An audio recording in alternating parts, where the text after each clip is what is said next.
Iran के सड़कों पर ईरान और आपकी लड़ाई है, तो फिर यहाँ फिलिस्तीन के झंडे लेकर प्रदर्शन हो रहा है। इसलिए हो रहा है कि वो इसको यूज कर रहे हैं फिलिस्तीन को। हम्म। और देखिएगा, till the time of Shah, हम्म। शाह के रहते हम्म। हमेशा ईरान ने इजराइल को सपोर्ट किया हर मामले में।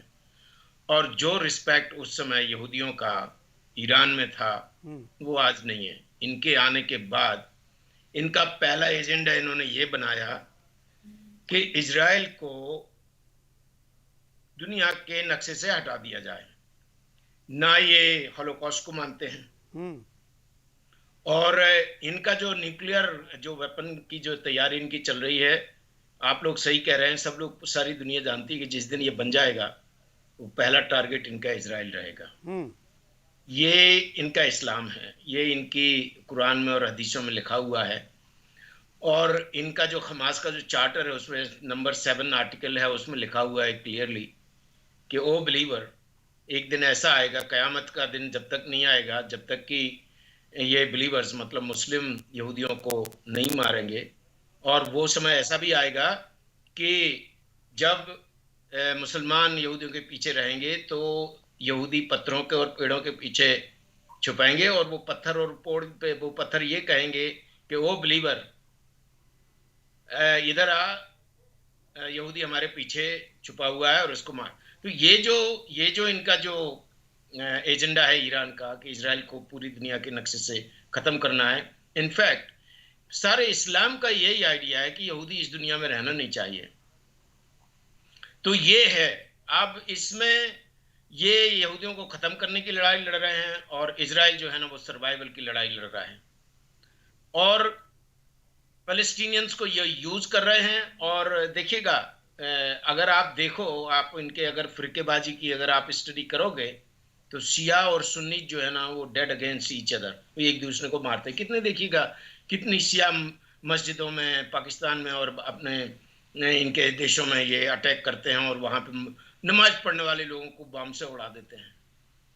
तो ये इनका ये है। लेकिन इसराइल को मारने के लिए, इसराइल को खत्म करने के लिए ये इकट्ठे हो जाते हैं। बिल्कुल। ये सब मालूम है। तो ये देखिएगा, ये पहले अच्छा। और दूसरी बात एक और, हम अब एक आध दो सेंटेंस और कहेंगे कि सारे के सारे सुन्नी जो मुसलमान इसमें लगे हुए हैं, इसमें शायद ये भी है ईरान का कि चलो भाई, हम पैसा दे रहे हैं हमारे जो प्रॉक्सी करने, क्योंकि इसके लड़ने वाले लोग सारे के सारे सुन्नीज हैं। हम्म। हाउतीज आर सुन्नीज, पैलेस्टीनियंस आर सुन्नीज। हाँ, हिजबुल्लाह हो सकता है कि वो शियाइत हों।